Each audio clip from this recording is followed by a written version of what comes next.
Muy buenos días. Les damos la más cordial bienvenida a quienes nos acompañan a esta penúltima sesión del ciclo de coloquios sobre el lenguaje, masculinidades e inclusión en las universidades públicas. Nuestro invitado de hoy, José Olavarría, es sociólogo y doctor en Ciencias Sociales por la Universidad de Buenos Aires. Su carrera ha estado orientada a la investigación científica en el campo de la sociología y de las ciencias sociales en Chile y en la región, y a la docencia inicialmente en pregrado y luego posgrado. Sus líneas de trabajo abarcan los estudios de género, las masculinidades y la globalización, familias, paternidades y maternidades, la adolescencia y vida cotidiana, sexualidad, salud sexual y reproductiva, violencia intrafamiliar, delitos y gestión de la administración de justicia y políticas públicas. Ha escrito y editado libros, así como capítulos de libros y artículos en revistas sobre los temas mencionados. Tengo el honor de dejar con ustedes al doctor José Olavarría con la conferencia titulada Lenguaje inclusivo, universales, sexo y género. Muchas gracias por estar aquí con nosotros, José. Buenos días, muchas gracias por invitarme. Para mí realmente es un honor y es un atrevimiento, digamos, de mi parte, perdón, el que me hayan invitado a esta mesa, digamos. Y creo que hay una complicidad de mi amigo Gajardo, Gabriel, ya por él siempre me induce, como se llama, a estas experiencias que son para mí muy interesantes, pero vamos a ver para el resto. Cuando Cristian me hizo la invitación, yo no soy filólogo, estuve escuchando a las participaciones de las doctoras que estuvieron antes, al menos dos de ellas, y realmente me ha parecido muy interesante. Entonces, ¿por qué yo me metí en esto? ¿Por qué acepté esta invitación? Primero que nada por el lenguaje inclusivo, por la mención del lenguaje inclusivo. Primero porque yo tengo no diríamos una aversión al lenguaje inclusivo, sino un temor de lo que ha sido el lenguaje inclusivo. Y un temor creo que es bastante fundado. Y a eso quiero hablar, digamos. ¿Qué significa eso en términos de alguien como yo, trabajando en la sociología y trabajando en distintos países investigando acerca de estos temas? ¿Qué ha significado el lenguaje inclusivo en estos últimos 20 años, 25 años que al menos he estado en el campo? El lenguaje inclusivo, y voy a llegar a la conclusión, ¿ya?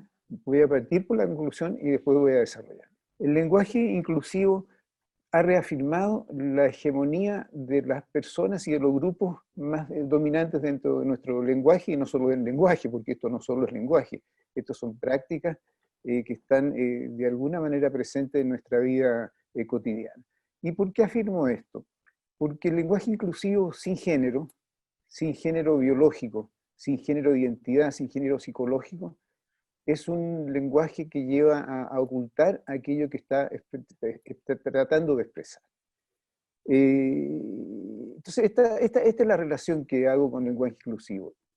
Para mí no hay lenguaje inclusivo si no tiene incorporado sexo y si no tiene incorporado género. O sea, si no tiene incorporado hombres, mujeres y la diversidad desde los cis heteros hasta los plus.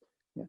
Esa gama de diversidad que de alguna manera se debería haber integrado y comprendido, creo que no han sido integrados y comprendidos dentro del lenguaje inclusivo.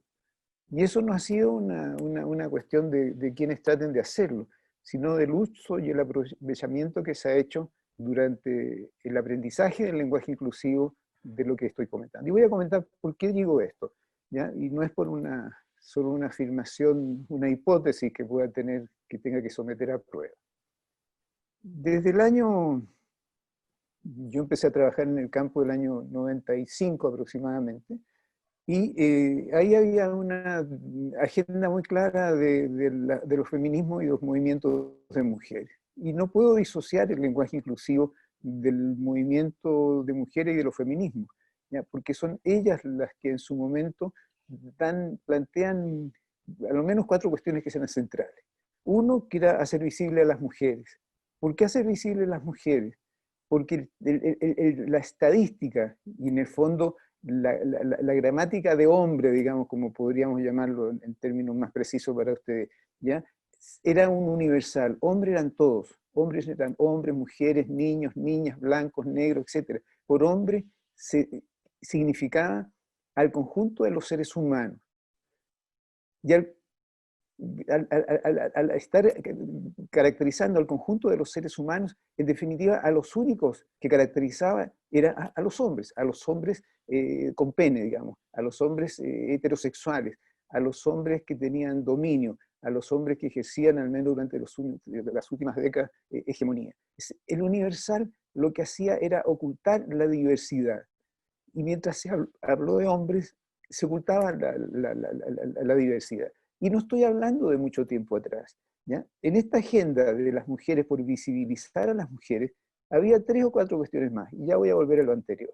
Lo segundo era reflexionar, hacer una reflexión teórica, ¿ya? Acerca de la subordinación de las mujeres, ¿ya? Que era el género. Y el género, la teorización, las investigaciones apuntaron y siguen apuntando a poder visibilizar cuál es la relación y cuál es la situación de la subordinación y cómo se puede superar esa situación de subordinación. La tercera cuestión era el reconocimiento de derechos humanos y derechos civiles y derechos a la igualdad. ¿Ya? Y el cuarto era una agenda política. Es la agenda política. O sea, esta es una demanda creciente y constante, no se detiene. Bueno, cuando surge esta agenda de los feminismos, surgen en ese periodo, la agenda era mucho anterior a los estudios de hombres, surgen el año 95 aproximadamente una iniciativa en varios países con un financiamiento, en ese momento era de la Fundación Ford, de estudiar cómo los hombres construían su masculinidad, que había sido promovida precisamente por feministas de la región en alianza con una feminista que estaba en esa fundación. Cuando empecé yo, no solo yo, pero voy a ponerme en primera persona porque es mi propia experiencia, digamos. Cuando empecé a buscar hombres, títulos, bibliografía, material sobre hombres, no encontré material sobre hombres, encontré material sobre el universal hombre, sobre la filosofía, sobre etcétera. No había material. Y ahí con Teresa Valdés comenzamos una búsqueda de ver qué es lo que había sido escrito sobre hombres como objeto de estudio. Y hicimos y editamos un primer libro que fue hecho por Isis, sino, sí, Isis fue quien editó el libro y quien nos impulsó a realizarlo, que era Masculinidad, Poder y Crisis. Y estoy hablando del año 97. O sea, ahí pudimos por primera vez juntar un grupo de artículos sobre hombres, hombres varones, hombres con pene, hombres, etcétera, hetero, no hetero, cualquiera fuera su diversidad, ¿ya? En escritos con personas que habían investigado, hombres y mujeres. ¿Ya? En ese momento comenzó, prácticamente 2 o 3 años después, comenzó en el ámbito de la formación del personal administrativo, del personal público, de los funcionarios públicos, empezó una formación y una capacitación intensiva sobre equidad de género. Ahora, ¿por qué eso surgió precisamente en ese tiempo? Estoy hablando fines de los 90, comienzo de los 2000. Porque se formuló por el gobierno de la época un programa de mejoramiento de la gestión pública, el PMG famoso. Y el PMG famoso se le incluyó, por presión de la feminista, un objetivo de equidad de género. Equidad, no igualdad, equidad era lo que se hablaba en ese momento, de equidad de género. Y ese objetivo de equidad de género, los funcionarios tenían que cumplir junto a otros objetivos esas metas que se proponían en cada repartición para lograr un premio que era un premio en un 13º sueldo o en un incremento en su remuneración a fin de año.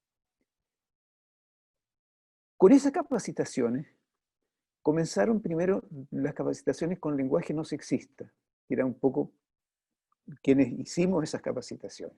Ahí eran grupos fundamentalmente de mujeres, académicas, feministas, activistas, ¿ya? Yo quizás era, no sé si el único, pero era de los pocos hombres que estábamos dentro del equipo de capacitación.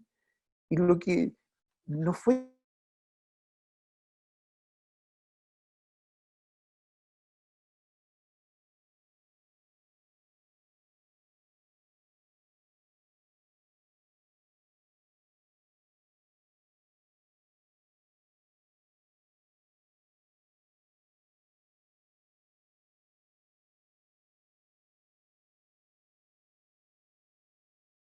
como se llama al inicio de la explicación. Cuando hablaba una mujer, una expositora mujer, el público era generalmente de mujeres, los hombres llegaban más tarde, se sentaban atrás, ¿ya? Con algún diario, con alguna revista, en ese tiempo todavía se usaba leer diario, digamos, ¿ya? Con alguna revista, ya hablando entre ellos. Las mujeres participaban, las que estaban allí como oyentes, como escuchas o como partícipes de la capacitación. Había bastante diálogo y conversación entre ellas, los hombres silencio. Cuando hablaba un hombre, particularmente, no me acuerdo de mí, pero no eran mucho más hombres, las mujeres se quedaban calladas. Silencio de las mujeres y hablaban los hombres. Ahora, ¿cómo hablaban los hombres? Con una actitud bastante molesta, ¿ya? Algunos, por supuesto, tratando de entender de qué se trataba, los otros como vídeos, digamos, o sea, no pasaba nada, ¿ya? Y por el contrario, cuando veían un hombre hablando sobre estas cosas a otros hombres, era una actitud desafiante. Y no estoy desafiante como una cuestión que yo quisiera suponer que era desafiante, era una actitud desafiante de molestia, que me la he llevado muchas veces, pero ahí me llamó particularmente la atención, porque era la capacitación, el lenguaje inclusivo ya en ese momento, de los funcionarios públicos, de distintos rangos, ya dentro de la administración pública. Por supuesto, nunca llegaron las autoridades, nunca llegaron los jefes intermedios, iban los que eran de menor rango, que podían captar mejor, entender mejor, pero quienes estaban en las capas superiores, este tipo de lenguaje, este tipo de capacitación no era pertinente para ellos porque ellos estaban por sobre aquella situación. Y no es porque yo lo diga, es porque así lo decían ellos, y así nos lo comentaban cuando les preguntábamos, bueno, pero ¿por qué usted no va? ¿Qué hace que no estén presentes ustedes, que son en definitiva los que pueden implementar una política de este tipo? Lo que sí aprendieron los hombres, y aprendieron los jefes de los hombres que iban, ¿ya? De que el lenguaje inclusivo permitía algo que no lo lograban de otra manera, que era precisamente vestirse, ¿ya? Con un ropaje, de aceptar, como se llama, este lenguaje respetuoso, como le escuchaba a Gabriel que preguntaba el otro día, este lenguaje respetuoso acerca de los otros. O sea, este lenguaje, llamémoslo así, respetuoso, era un lenguaje que era un disfraz de lenguaje y que puede ser un disfraz de lenguaje, que oculta, digamos, las mismas cuestiones anteriores a partir de un lenguaje que aparece como distinto. Ahora, ¿qué es lo que me da la impresión? ¿Ya? Y no es solo mi impresión, lo hemos comentado con bastantes colegas en esto, cuando empieza en un discurso un señor a hablar de ellos o ellas, niños y niñas, lo que nos preguntamos es ¿qué vendrá después? ¿Ya? ¿Qué viene después de esta introducción inclusiva? Y lo que vemos después es que no hay inclusión, no está presente la inclusión, ¿ya? Y que ocasionalmente se sigue la referencia, pero el lenguaje viste, y este tipo de lenguaje, por Dios que ha vestido, ¿ya? Porque si con el lenguaje hubieran cambiado las prácticas, los derechos, uno podría decir es consistente este lenguaje, pero no parece que ha sucedido así. Voy a leerles, a lo mejor ustedes leyeron, un texto que apareció en un diario electrónico, realmente, pero ahora, después que me metí en esto del lenguaje inclusive, empecé a estar atento a qué es lo que aparecía de eso, y aparece una nota en uno de estos diarios que dice L, E-L-L-E, L. El 27 de octubre, la RAE la Real Academia Española, fue noticia en todo el mundo porque incorporó el nombre L a su observatorio de palabras, un espacio nuevo en su sitio web donde aparecen palabras que no figuran en su diccionario. El observatorio lo definía como un recurso, comilla, creado y promovido en determinados ámbitos para aludir a quienes pueden no sentirse identificados con ninguno de los dos géneros tradicionales existentes, cierre de comillas. La novedad fue vista como un pasar hacia el reconocimiento del lenguaje inclusivo por parte de esa institución, dominada por académicos varones. Duró poco. Ayer la palabra fue retirada con el argumento de que su inclusión había generado confusión. Exactamente, confusión. ¿Ya? Yo me acuerdo que en el año alrededor del 98, 99, era miembro, y de alguna manera sigo siendo miembro, del Observatorio de Género en Salud. Y hacíamos evaluaciones anuales acerca de las políticas de salud en sus distintos ámbitos, violencia, sexualidad, otros más. Y el observatorio estaba constituido básicamente por mujeres.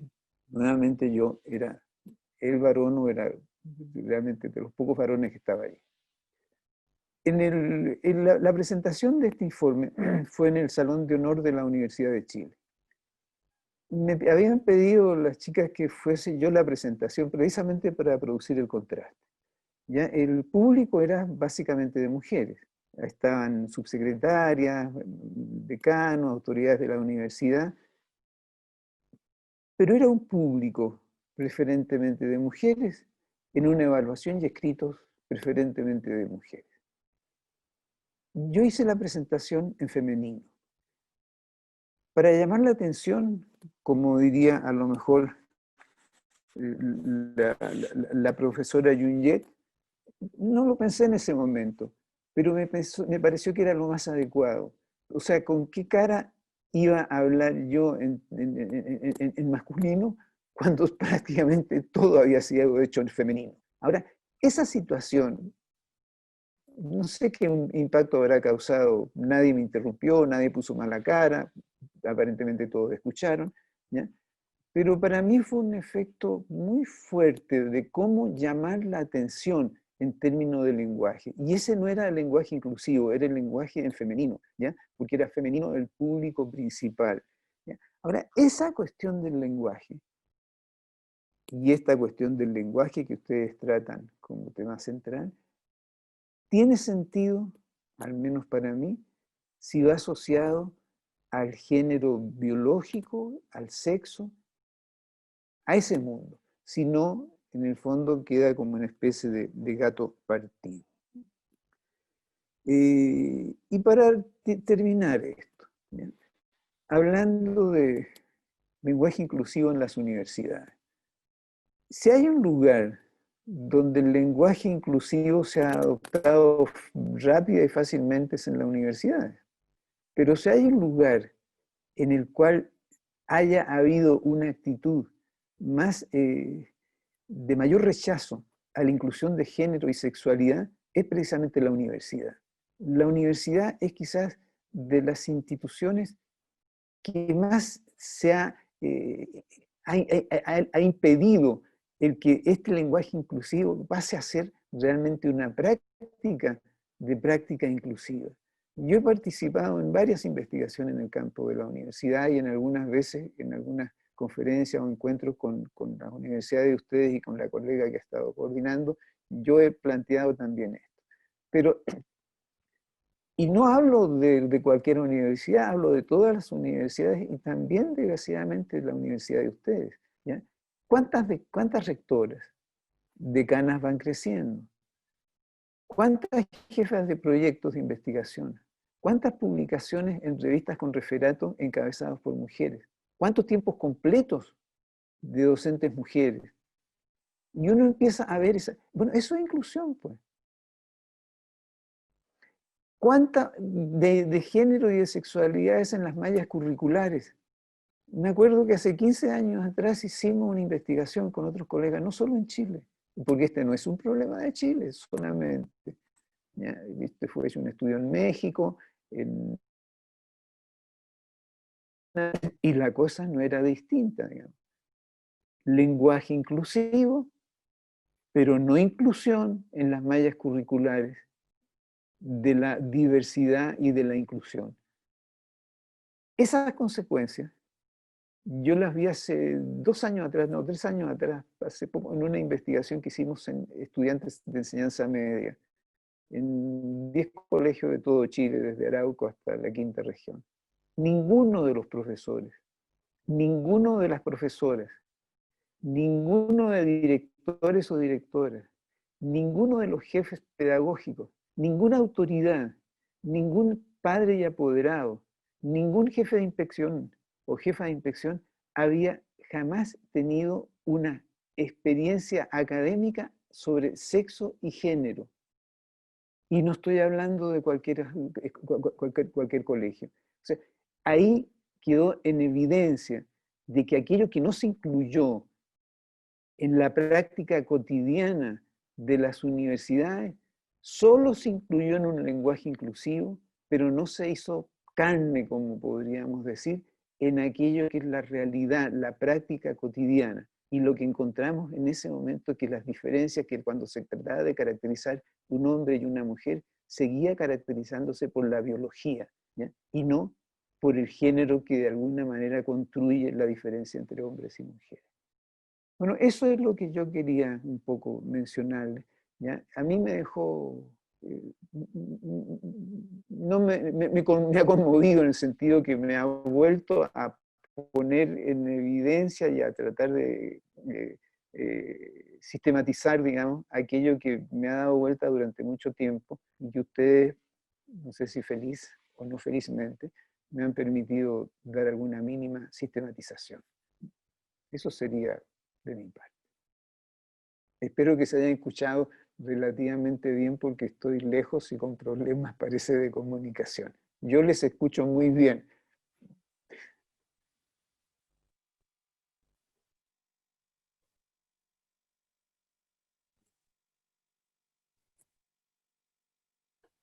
Está sin audio, Cristian.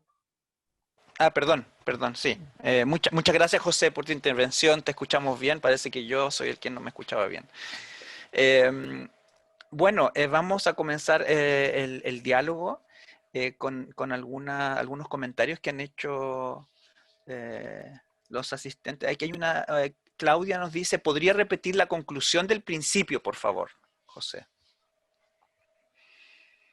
La conclusión del principio es que el lenguaje inclusivo, sin la inclusión de sexualidad y género, es un gatopardismo. Eso es lo que es. O sea, uno se oculta en el lenguaje sin cambiar, en definitiva, lo que el lenguaje quiere decir. Entonces, el lenguaje inclusivo puede volver a ser un universal. Cuando hablamos de todes y no podemos caracterizar cuál es la diversidad que hay en el todes, lo que podemos estar construyendo es un nuevo universal con la apariencia de ser inclusivo, vuelve a ser aquello que de alguna manera está significando al grupo que tiene dominio sobre esa cultura, sobre esa sociedad. Esa es mi conclusión. Perfecto. María Eugenia, ¿tenemos otra pregunta? Sí. Hay una pregunta que formuló Víctor Varguela. Dice, ha afirmado que la invisibilización de la mujer a lo largo de la historia tiene que ver con el uso de la palabra hombre como genérico. ¿No sería esto un fenómeno exclusivamente social? ¿Cómo se explica entonces el sistema patriarcal en lenguas con un sistema de género, gramaticales no basados en el género o en lenguas sin género o género neutro? La semana pasada la doctora Yunyen nos recordó cómo el Colegio de Médicos tiene un alto porcentaje de mujeres, mientras el Colegio de Ingeniería, pese a haber cambiado el nombre, sigue teniendo un porcentaje muy bajo de integrantes mujeres. Esa es la pregunta de Víctor Varguela.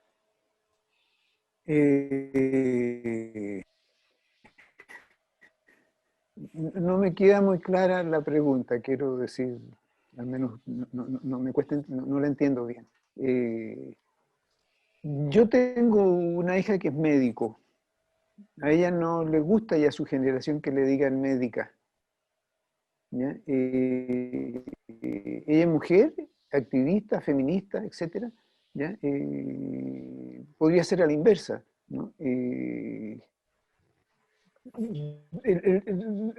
experiencia de lenguaje inclusivo, o al menos de reconocimiento de la diversidad en colegios profesionales, pero particularmente en profesiones, desde hace unos 20, 25 años atrás, no es más. Y por supuesto hay un reconocimiento en términos del A o del O o del E. Y hay un reconocimiento. O sea, el que haya lenguaje inclusivo no significa que no se reconozca la diferencia. El problema es que esa diferencia no es suficiente solo con el lenguaje, eso es lo que yo digo. ¿Ya? No sé si he sido claro, perdón. Sí, sí, José. Aprovecho de hacer un comentario acerca de una de esta proposición que tú nos haces, ¿ah? Y que coincide con una de las ideas también que mencionaba la doctora Jungent en la sesión anterior, y otras lingüistas también feministas, como Mercedes Bengoechea, que ha desarrollado un trabajo ya también de larga data sobre el lenguaje no sexista, y es este escollo, ¿no? Que presenta el lenguaje no sexista o el lenguaje inclusivo, en que una parte, ¿no? O algunos de estos recursos, no son todos, como son los nombres epicenos y todos estos nombres que, como tú dices, ocultan el sexo biológico, termina siendo contraproducente porque justamente estos recursos pretenden, por un lado, hacer visible a las mujeres, pero que sobre todo en la década de los 90, ¿no? que se denominaba el lenguaje neutro, estos epicenos, estos términos abstractos, terminaban ocultando justamente el sexo biológico de las personas. Y claro, pretendían por un lado contrarrestar esta idea del androcentrismo, contrarrestar esta idea, esta lucha contra el masculino genérico, pero por otro lado terminaban presentando un estilo, digamos, de habla, un estilo discursivo abstracto, impersonal, y ocultando el sexo biológico, como tú nos has mencionado. Yo te quería plantear, entonces, ¿qué se puede hacer frente a ese escollo? Es decir, debemos reforzar las expresiones, las fórmulas que son sexuadas, como tú planteas, que debería haber un retorno a las fórmulas que, que refieran o que coincidan el género gramatical con el sexo biológico. Yo creo que, perdón, eh, siguiendo con los ejemplos de universales, autoridad pública. Autoridad pública no tiene sexo, no tiene género. Pero la autoridad pública son hombres, tienen sexo y son heterosexuales y tienen género. El responsable de esto es Gabriel Guajardo también, que me invitó en algún momento a hablar sobre autoridad pública. Y lo que yo buscaba era cuál era el sexo y cuál era el género de la autoridad pública. Esa es un poco la situación. La segunda cuestión es que sin incorporación, inclusión de género y sexualidades en las mallas curriculares, difícilmente se va a entender un lenguaje inclusivo en la práctica profesional, en la producción de conocimiento, en la legislación, como lo planteaba también, si no me equivoco, la doctora John. ¿Ya? Si uno va a estar redactando códigos, estableciendo procedimientos penales construyendo argumentos de defensas o argumentos de fiscal, sin saber de género y de sexualidad, lo que hace es exactamente el que una mujer que se defiende después de múltiples violencias de un hombre, que le golpea, etc., y que la única forma de defenderse ella es sacar un cuchillo de la cocina y matarlo, a esa mujer se le condena por alevosía y por premeditación.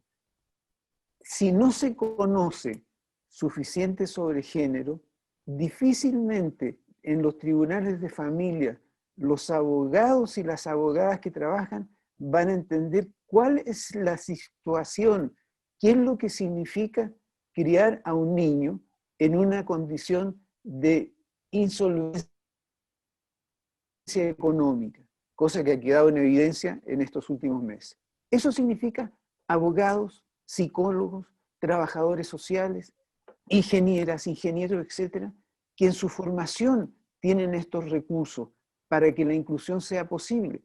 El diseño de una plaza pública que no tiene luminarias, que no tiene espacios, que no tiene juegos para niños, que no tiene asientos para viejos, si no se hace con una mirada de género y de sexo de quien está diseñando la urbanización, es palabras. Las palabras solas no son suficientes. Las palabras se llenan con aprendizajes y prácticas profesionales que se enseñan en las universidades. Ese es el lugar para aprenderlo. Eso es lo que no hacen las universidades. Entonces lo que tenemos es exactamente esta disonancia entre un lenguaje respetuoso y una práctica violenta. Muchas gracias, José.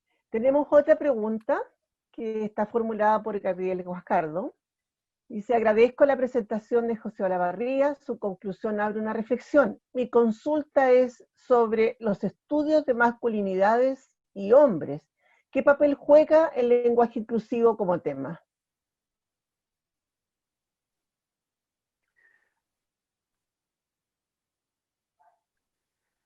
A ver, creo que el debate y la reflexión en los estudios de hombre y quienes de alguna manera han trabajado allí, al surgir precisamente en el máximo, digamos, intensidad, estoy hablando de los años 80, comienzo de los 90 del VIH-Sida, obligó a los hombres, entre comillas, a los cis, héteros, como le llamaríamos ahora, a comprender que la diversidad era parte de la vida cotidiana.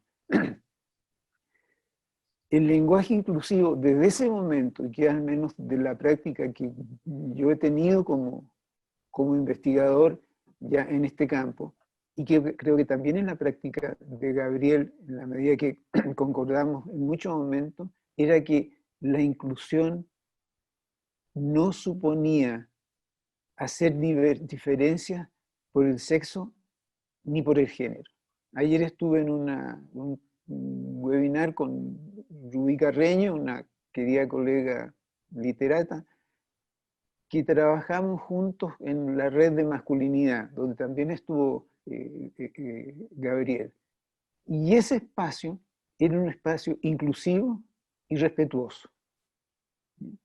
Y nos permitió avanzar bastante en ese campo.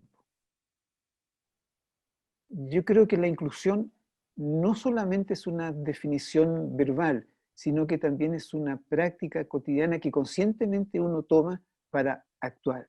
Y ahí quizás hay algo que para mí crecientemente es importante. Hay un espacio de libertad que cada uno tiene para poder aceptar o no aceptar cierto tipo de comportamientos, de ideas, de pensamientos, de actitudes en uno mismo. Y ese espacio de libertad no está tan condicionado por la cultura, sino que está de alguna manera determinado por la decisión que uno tome en relación a lo que quiere hacer. Y en relación a la inclusión, esa es una cuestión para mí muy importante. ¿Ya? Ese espacio, antes de la decisión, antes de la opinión, antes de la expresión que pueda darse, es cómo yo puedo de alguna manera modificar ese comportamiento, esa actitud, ese pensamiento, etcétera, de acuerdo a lo que yo considero que es lo mejor, o es lo peor, lo bueno o lo malo. El lenguaje inclusivo en los estudios de masculinidad se han ido acrecentando. No, en este momento tengo menos experiencia en Chile en el debate sobre masculinidades, lo tengo más en México, en Centroamérica, en Colombia, donde he participado en eventos. Y realmente no es un tema. O sea, no es un tema porque la inclusión va asociada a prácticas profesionales, a hallazgos de investigación que van en ese campo, digamos. Yo podría decir eso, por supuesto, siempre hay un espacio de tensión y de conflicto. Por poner un caso, que lo he puesto más de alguna vez, digamos, cuando vino el 2017 y las tomas feministas de las universidades, me invitaron a algunas universidades a un poco tratar de conversar para poder entender al público, que eran académicos de algunas facultades, de qué es lo que estaba pasando, ¿ya? Y lo que vi allí era profesores imputados de asedio, de acoso, de violaciones, ellos también fueran posibles de ser imputados por lo mismo, porque habían cometido actos de alguna manera semejantes a los que estaban planteándose los movimientos de las chicas.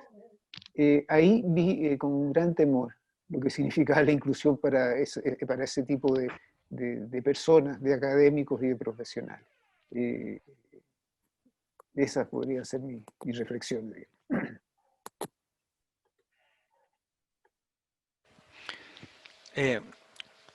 Bien, José, estaba pensando un poco en la pregunta y en su respuesta sobre el rol, el papel que tienen los estudios de masculinidades y hombres en cuanto a la temática del lenguaje inclusivo.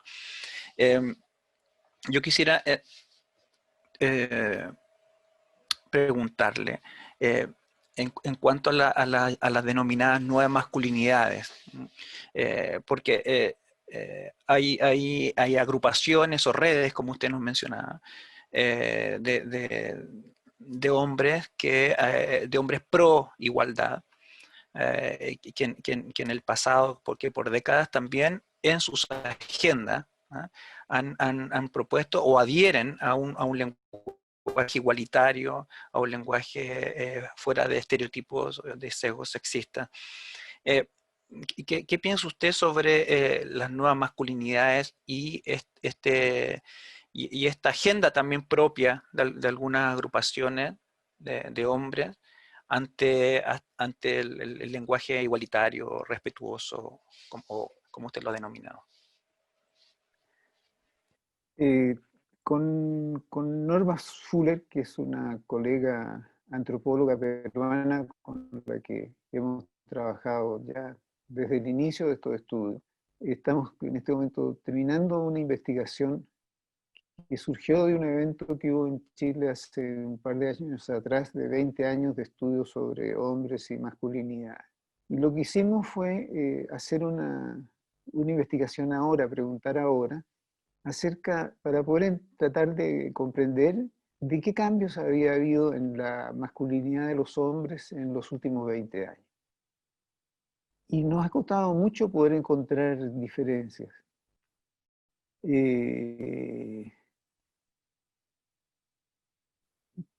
Porque puede haber un lenguaje distinto para expresar los distintos mandatos, las distintas configuraciones masculinas que habían en los 90, pero en general los mandatos siguen siendo los mismos. Y más que hablar de nuevas masculinidades, a mí en lo particular no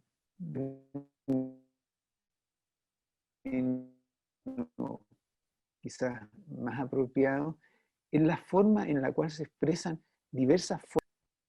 Para tratar de hacerlo corto, lo que hemos encontrado es que cuando nosotros estudiamos los hombres y sus masculinidades en los años 90, lo que efectivamente estábamos estudiando era la crisis del orden de género y de las masculinidades de los 50, de los 60, de los 70.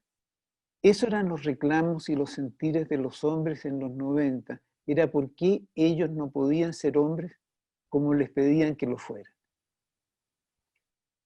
Había una crisis, una tensión entre estos hombres, cualquiera fuera la edad, grupo, etcétera, en relación a lo que ellos decían que se esperaba de ellos.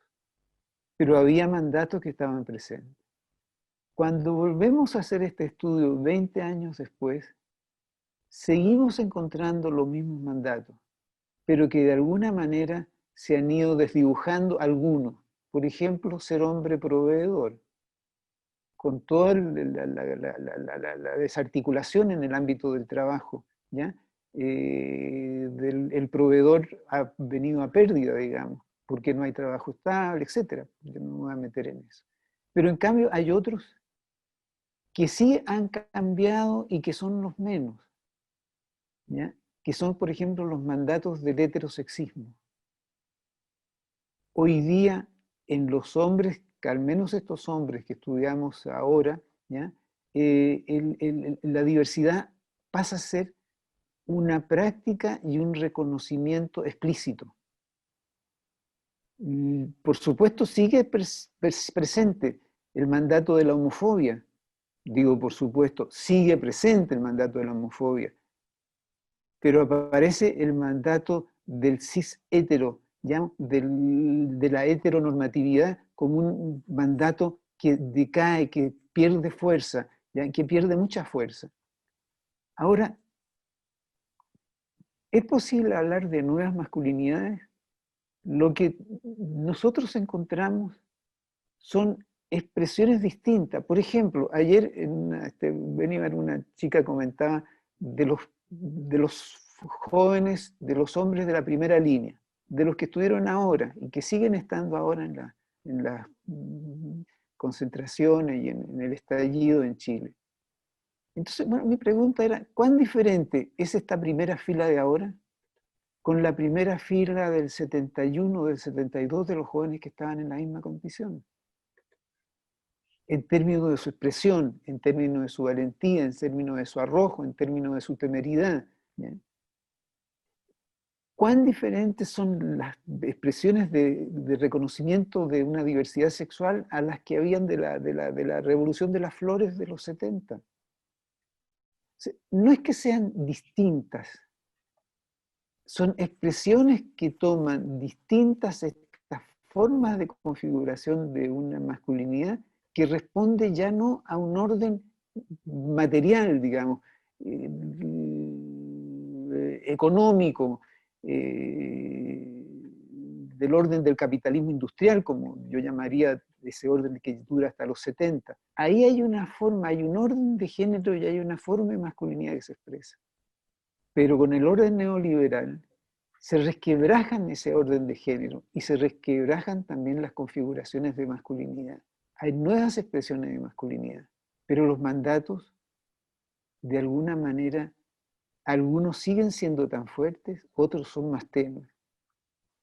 ¿Cuándo vamos a, al menos en mi opinión, a ver que existen nuevas masculinidades? No solo con lenguajes inclusivos, también, sino con reconocimiento de la diversidad, reconocimiento al derecho a la intimidad, reconocimiento al derecho, a los derechos humanos, reconocimiento a los derechos ciudadanos. Mientras no haya eso, al margen de una actitud psicológica, de una forma de lenguaje, de una forma de expresarse, de una forma de vestirse, de una forma de colorearse los pelos, las uñas, etc., ¿cuánto más podemos hacer los hombres si no expresamos un cambio en aquello? Entonces, yo creo que estamos en eso, pero no me animaría a decir que todavía esta sociedad, nosotros los hombres en esta sociedad, cualquiera sea nuestra orientación sexual, los hombres hayamos podido modificar sustancialmente este orden, este metaorden que vendría a ser el patriarcado. Ese metaorden, no. En términos de quienes hablan de esto, hay bastantes grupos y personas que hablan en Argentina acerca de esto. de los hombres no patriarcales. Yo he participado con ellos, me han pedido alguna participación. Pero siempre es un poco... primero, se requiere más investigación, y segundo, se requiere agenda política, agenda de cuerpo, que es lo que han tenido las mujeres. La agenda política de los hombres pasa por la agenda sindical, pasa por la agenda de la formación de las mallas curriculares. O sea, es una agenda más amplia, ¿ya? Es una agenda que se mete en lo público directamente. Las feministas y las mujeres han tenido que tratar de meterse a lo público. Nosotros estamos en lo público.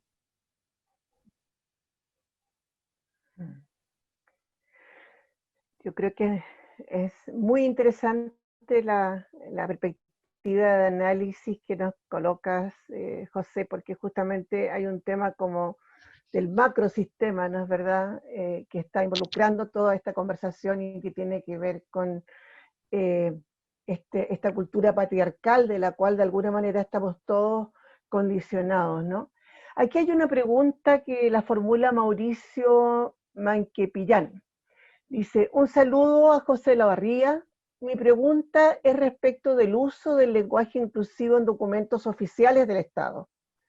Sabemos que los documentos que se han producido tienden a usar los, las, ellos, ellas, etc., de un modo más bien binario.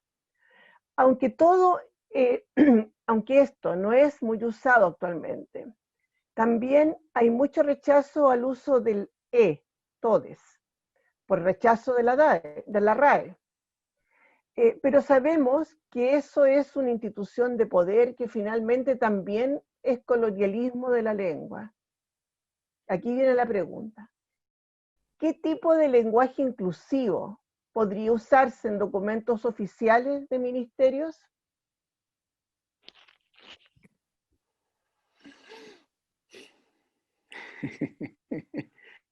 A ver, si yo conozco lenguaje oficial que realmente no expresa lo que quiere expresar, son los términos de referencia de aquellos convenios, contratos que se hacen con el Estado en términos de qué es lo que tiene que hacerse. En general se dice que tienen que tener inclusión de género, los términos de referencia, pero cuando uno analiza los términos de referencia y las postulaciones que han ganado, se da cuenta que aquello no existe. ¿Cuál es el lenguaje que debería usar? Para mí no es fácil decirlo, porque estoy pensando cuál es el lenguaje que se debería usar público para una sociedad multicultural, digamos. ¿Cuál es el lenguaje que se debería usar en un discurso público, en un documento público, para una cultura que deje de estar en guerra con los pueblos ancestrales? ¿Cuál es el lenguaje que nos incluiría a todos y a todas? No me resulta fácil, ¿ya? Y no me resulta fácil porque una de las cuestiones que me da vuelta constantemente, así como la no inclusión, ¿ya?, en términos reales de la diversidad que hay en nuestro país, en términos del género y de la sexualidad, es de la diversidad cultural que hay. Así como estamos en guerra, el Estado de Chile ha estado en guerra constantemente con Arauco hasta hoy día, el Estado chileno patriarca ha estado en guerra contra las mujeres y la diversidad sexual que no sean los heterosexuales. No me resulta fácil, no sabría cómo hacerlo, lo he visto, he hecho uso de esos recursos porque he vivido en la investigación y presentándome en licitaciones, ¿ya? Pero no me resulta fácil mientras quienes estén formulando aquellas políticas y estén escribiendo aquellos artículos no tengan claro que o se reconoce esta diversidad más allá del lenguaje con los derechos que hay, o el lenguaje queda como un recurso, un instrumento muy vacío. Y sigo en esa tensión. Entonces, cuando volvemos a la nueva masculinidad en esos espacios tan vacíos, me cuesta poder caracterizarlo, porque giramos un poco más sobre lo mismo. El lenguaje más apropiado ha parecido el es, el tedes, el ellos. Yo lo uso también a veces para una simplificación del lenguaje, digamos. Pero bueno, eso. No sé si Muchas respondo la gracias. pregunta realmente, o me corro por la pregunta, pero no soy lingüista, perdón. Yo creo que nos deja reflexiones, que no pensamos que en estos conversatorios se respondan todas las preguntas, sino más bien, y dentro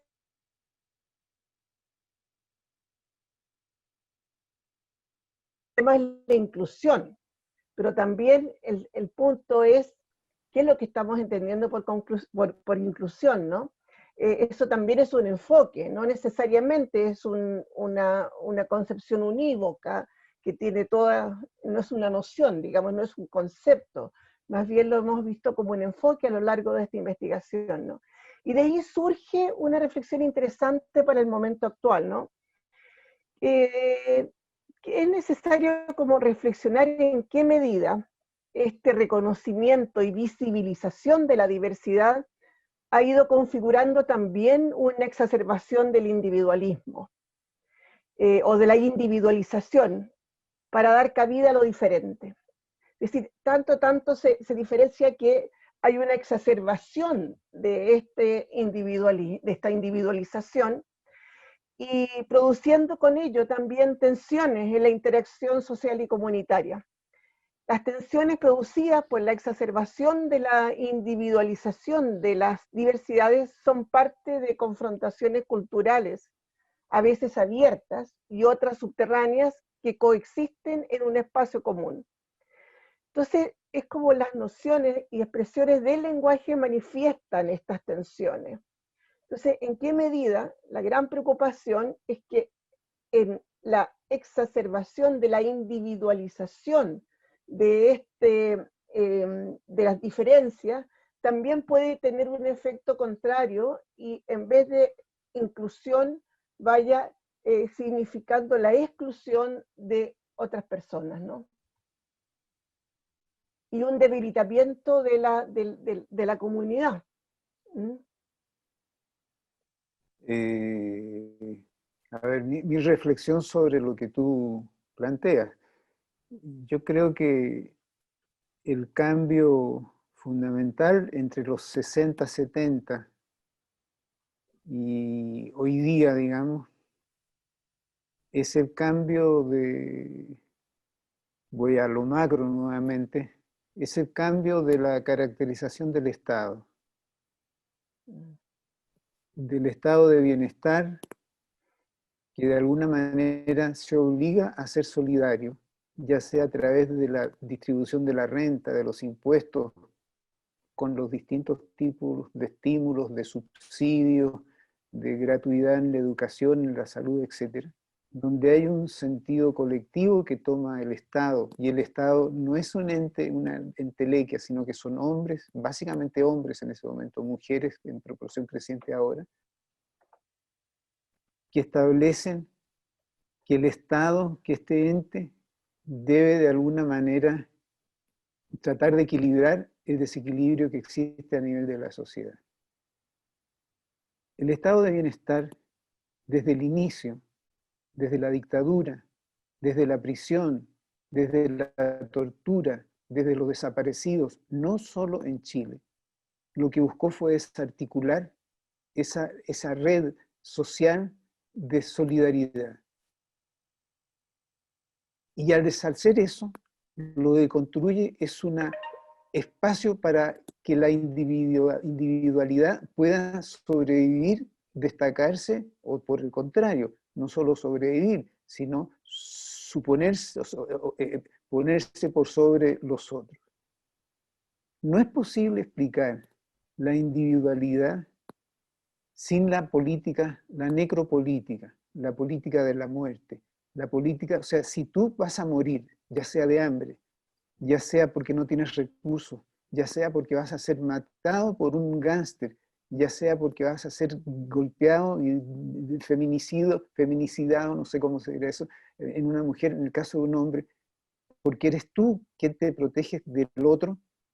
Esa situación es una situación nueva en nuestro país y no solo en nuestro país. Y lo que hemos construido en los últimos 40 años y que de alguna manera empieza a haber una reacción fuerte ahora, es de que esta política, esta necropolítica, esta política basada en que cada uno se las arregla a su manera, porque el Estado subsidiario lo que en definitiva plantea es eso, esa política de cada uno sálvese como se quiera y de que si cada uno no se salva, si uno no es emprendedor, va a morir. Todo el lenguaje que ha sido utilizado para esto, ¿ya? Eso es lo que empieza de alguna manera a resquebrajarse en este nuevo orden de los últimos 40 años. Y lo que tenemos es exactamente eso hoy día, el estallido en Chile, en Guatemala, en Colombia, no ha habido en México y en Argentina porque hay gobiernos que son más populares, más populistas, llámeselo como se quiera. Lo habrá en Brasil, también va a venir eso en algún momento con la fuerza que está en los otros países. Es que ya esa situación de sálvese quien pueda, sin recursos básicos de equidad, ¿ya?, dentro del conjunto de la población, va precisamente a romper en esto. Entonces, esa situación es la que yo creo que está en el fondo de nosotros. Y estas masculinidades, ¿ya?, se crecen, se cuecen, se estructuran, se fortalecen, se debilitan en la medida que responden de una manera más digna en el sentido de que reconoce derechos, que hace parte de los derechos de su propia vida. Esas masculinidades podrán ser distintas, podrán ser nuevas, ¿ya? Pero si no logran eso, difícilmente lo van a poder hacer. Pero yo nunca sé si respondo lo que me preguntan, ¿ya? Pero bueno, es lo que me van a disculpar, pero bueno, de eso se trata esto, digamos. Además me invitaron a mí, y yo no soy lingüista, ¿eh? Gracias, José. Sí, bueno, la idea de invitarlo, por supuesto, era eso, que abordemos esta temática de manera interdisciplinaria. Realmente consideramos que es la forma más adecuada, puesto que lo que incumbe, las implicaciones de lo que tiene que ver la forma en que nos comunicamos, eh, está conectado o interconectado con diferentes sistemas, ¿no? El sistema cultural, los sistemas lingüísticos, que siempre están estrechamente ligados, ¿no?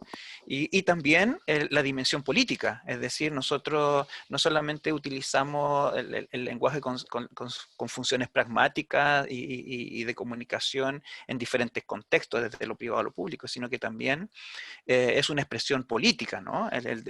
La lucha de cómo nombramos las cosas, digamos, ha sido uno de los puntos, digamos, que tal vez junto con estas propuestas desde lo que en el pasado dominaba como lenguaje no sexista, lo que ahora de manera emergente aparece como el lenguaje inclusivo, parece tener como más sentido todo esto de la política del nombre, ¿no? Y no solamente con la feminización de las profesiones, sino que también muy recientemente con lo que ocurrió en Chile, con lo del nombre social. También a esto del lenguaje inclusivo, con esta política del nombre, se han sumado otros grupos, ¿no? El grupo de los pueblos originarios, la dimensión de la discapacidad, es decir, esto del lenguaje inclusivo y la política del nombre, del reconocimiento, ¿no? A través de la denominación, ha atraído también otros grupos, no solamente el grupo de las personas, de las mujeres que se sienten discriminadas o que sienten un trato desigual en las comunicaciones. Y cuando me refiero a las profesiones y las feminizaciones, también esto afectado ha tenido una consecuencia en las profesiones que asumen los hombres. Es decir, ahora hablamos de matrón, cuando antes, es decir, parte de este efecto ha sido positivo también, en cuanto a no seguir junto con esta denominación masculina predominante, tributar a esta idea del androcentrismo. Es decir, ahora hablamos de matrón, hablamos de azafato, hablamos de amo de casa, y lo vemos no solamente en español, sino que en alemán, en francés y en otras lenguas, y lo vemos en las políticas públicas, en los documentos oficiales. Es decir, es necesario, sigue siendo necesario poner en cuestionamiento el alcance de estas medidas. Ante esto voy a compartirte una pregunta. Hay una pregunta de Juan Carlos. Dice, el proceso es más profundo que solo el lenguaje inclusivo. Lo importante es que vamos en camino en un proceso que es muy lento, parafraseando la película Hombre mirando al sudeste. La naturaleza es muy lenta, favorece más fácilmente un cambio de especie que un cambio de conciencia. ¿Qué piensas tú? ¿Es un camino lento? ¿Es un camino de un proceso demasiado lento? Eso me lo he planteado desde el golpe de Estado en Chile. ¿Cuán lento es el cambio de una cultura, no digamos toda la cultura, pero al menos de aspectos de la cultura? Y lo que al menos yo vi, lo que sentí, fue que algunas experiencias que no tenía antes, ni yo, ni mi grupo familiar, ni mis amigos, ni mi gente de partido, etc., eran nuevas. El miedo era un comportamiento y una experiencia nueva en términos de nuestra cultura. Me acuerdo que en los años 70 conversaba con un vecino que me comentó, él era bastante mayor que yo, que él no se llamaba Muñoz, no recuerdo su apellido, que su apellido era otro, que en la guerra civil del 32 él era aviador y había tenido que huir a Argentina. Y había vuelto a Chile con otro nombre y había perdido las propiedades de su familia, etc. Él me decía eso, tenga cuidado, Pepe, ¿ya? Porque cuando los militares juegan con armas, las usan y matan. Eso que fue una advertencia tan fuerte, no solo de ellos, sino de los jóvenes inmigrantes que venían de Argentina y de Brasil en ese momento, no nos hizo comprender la brutalidad que vendría y el cambio en la cultura, en nuestra cultura, con el golpe. Eso fue rápido. Otro cambio rápido en la cultura, las modernizaciones, la destrucción de la estructura industrial en Chile y el aparecimiento de emprendedores chilenos que recorrían el mundo vendiendo las pocas cosas que en Chile se fabricaban o tratando de comprar fuera lo que en Chile se había dejado de producir. Eso fue un cambio. Yo me acuerdo que en ese tiempo ya no vivía en Chile y tenía que viajar algunas veces en avión, y al encontrar los chilenos que iban de pasajeros, eran todos, entre comillas, emprendedores, empresarios nuevos. Eso era nuevo, eso fue cambio de cultura. Cuando empezaron las casas a encerrarse y a encercarse, a ponerse rejas, a elevarse las rejas, a empezar a aparecer divisiones eléctricas para que no se entrara a la casa, no solo en Chile, en Lima, en México, en las grandes ciudades, eso fue nuevo. Cuando dentro de las personas que vivían en esa casa, el principal peligro no era el que venía de afuera, que atravesaba esas rejas, sino que era el que estaba dentro de esa casa, protegido por las rejas, esa violencia era nueva, de la manera que... Entonces, los cambios en la cultura son mucho más rápidos de lo que uno puede creer si hay agenda política y recursos que permiten ese cambio. Yo pienso que si hay agenda, que si hay recursos, por supuesto los cambios serán rápidos. Fueron muy rápidos los cambios en la necropolítica, en la política de la muerte, porque hubo recursos, porque hubo agenda y porque hubo política. Y por supuesto porque hubo hombres que la implementaron, ¿ya? Pero también pueden haber cambios muy importantes en la política si hay movimientos sociales que obligan a agendas con recursos que los puedan implementar. Por ejemplo, ha habido cambios muy importantes desde el 92 en nuestra cultura, y no solo en la cultura de Chile, en términos de la violencia doméstica. Ha habido cambios culturales, cambios de comportamiento y cambios penales, en códigos y procedimientos penales. Pero lo que no ha habido es cambios en recursos. Las leyes sobre violencia doméstica no tienen financiamiento. Nunca la han tenido. Entonces son como patos cojos los cambios culturales que no tienen recursos que puedan afirmarlo. El gran debate durante el gobierno de Bachelet sobre la gratuidad de la educación fue cuánto había que invertir para que los establecimientos educacionales efectivamente fueran establecimientos que permitiesen la universalidad de la educación y la gratuidad.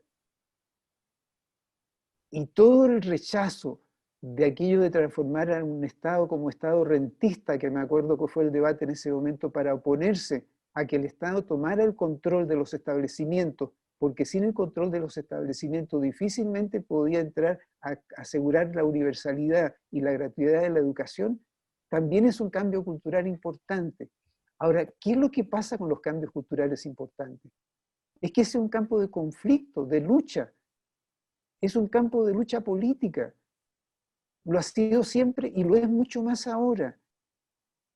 El cambio cultural es un cambio de lucha política. Y en el campo de los cuerpos, de las masculinidades, de las feminidades, de los movimientos LGTB, etc., ese es un campo que requiere recursos, que requiere alianzas, que requiere establecer agendas. Y en la medida que haya alianzas, hay agendas, aunque los recursos sean escasos, se avanza.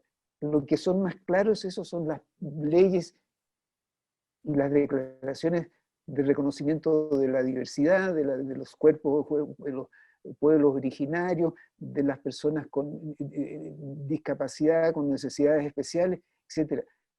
Esos son cambios culturales, y son rápidos los cambios culturales. Son lentos cuando no se quieren hacer, o cuando hay recursos o intereses tan poderosos que no permiten avanzar. El uso del agua, debate hoy día en Chile. Se apropiaron del agua. En los últimos 40 años se apropiaron del agua. ¿Es un cambio cultural eso? Pero por supuesto, dejaron a los pueblos que estaban ahí metidos, que quedaron en medio de los bosques, de las nuevas plantaciones, las dejaron sin agua. Vayan a Cabildo, a La Ligua. No hay agua, se apropiaron del agua. ¿Es un cambio cultural eso? Obvio que es un cambio cultural. Rápido, rapidísimo, pues. 30, 40, 20 años. ¿Quién se está apropiando del desierto para poner y generar energía eléctrica?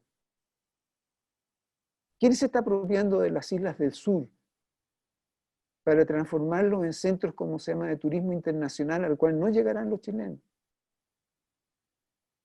Bueno, los cambios están allí. Entonces los cambios no son lentos. Los cambios son lentos cuando tienen recursos que los protegen, cuando tienen personas que los protegen, cuando tienen, como se llama, intereses que los protegen. Por eso, en el debate de Chile sobre la nueva Constitución, la pregunta es ¿quién va a controlar los recursos de todos? O si van a ser apropiados por quienes se han apropiado de los recursos de Chile durante las últimas, desde que existe la República y desde antes de la República. Ese es el debate.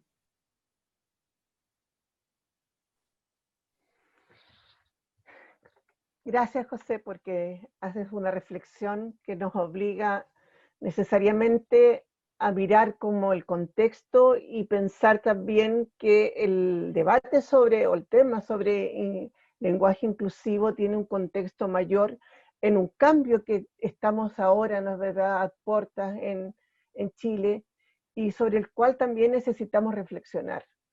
Creo que nos abres allí líneas de reflexión y en eso, pues, muchas gracias, ¿no? Tenemos aquí una pregunta que la formula nuestra colega Verónica Saldías, que dice: muchas gracias por tan interesante presentación. Al doctor Olavarría Quería saber si los derechos es una práctica concreta.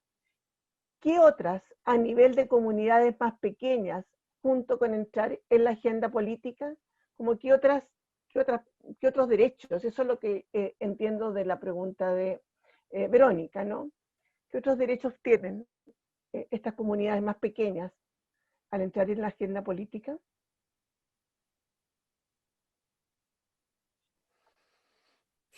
Bueno, hay derechos humanos, ¿no es cierto?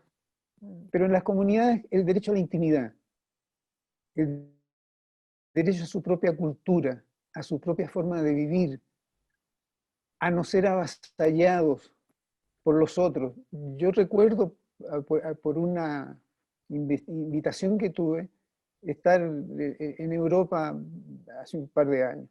Y fue a una de las ciudades muy lindas, no era verano.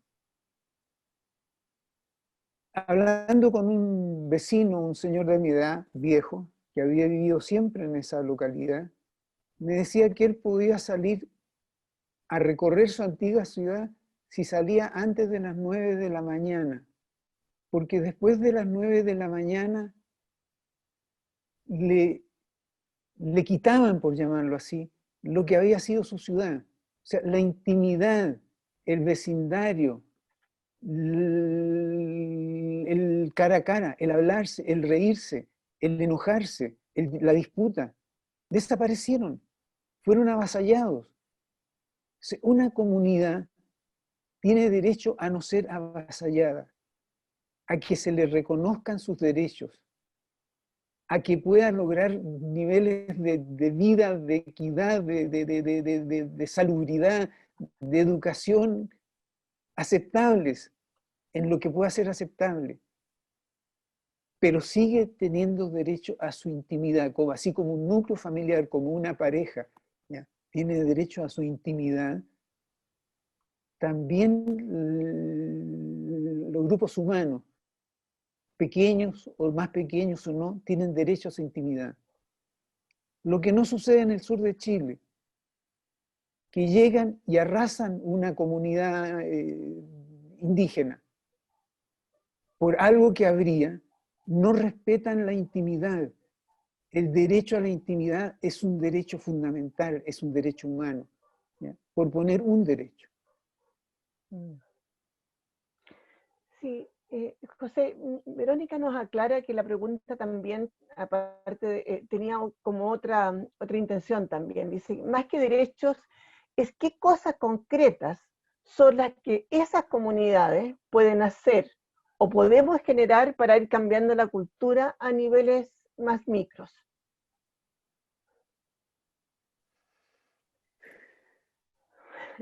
Creo que tendríamos que pensar en conjunto.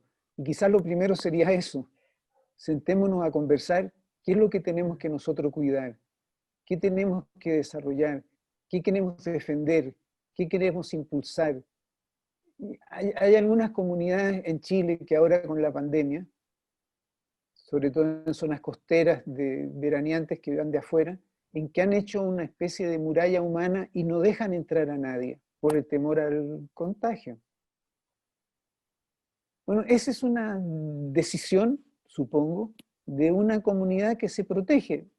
Bien o mal, no lo sabría decir, pero que ha tomado una decisión, que ha conversado, que ha visto.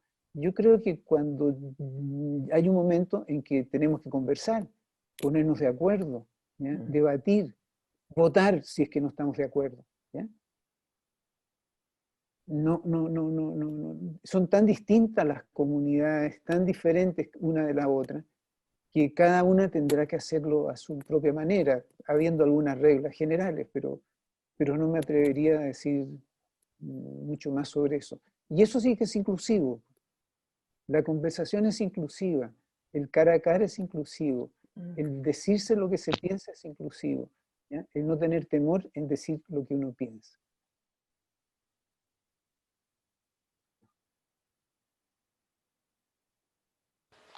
Muchas gracias, doctor José Olavarría. Eh, yo creo que no, su presentación nos ha planteado varios desafíos, ¿no?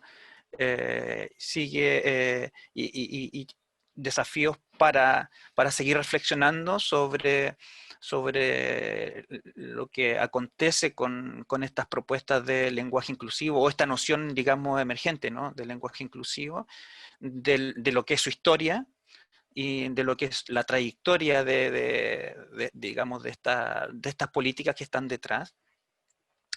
Y le quiero agradecer nuevamente por su participación, por haber aceptado nuestra invitación y participar de este ciclo de coloquios que han sido programados para el mes de noviembre. Aprovecho de invitarles a la última conferencia de estos coloquios también, que tendrán lugar hoy en la tarde a las 15 horas y que estará a cargo del doctor Sebastián Madrid, con el título Narrativas, Lenguaje y Prácticas Sociales de Género en la Educación Superior. Una mirada desde los hombres y las masculinidades. Les recuerdo también que hace poco, el 25 de noviembre, se ha conmemorado el Día Internacional de la Eliminación de la Violencia contra la Mujer, y la Oficina de Género y Sexualidades de la UMCE ha propuesto una serie de acciones y actividades que podrán consultar en la agenda del sitio web de la universidad. Muchas gracias por su asistencia y hasta la tarde. Sí, muchas gracias, José. Muchas gracias a todos, a todas, a todes. Nos vemos a la tarde.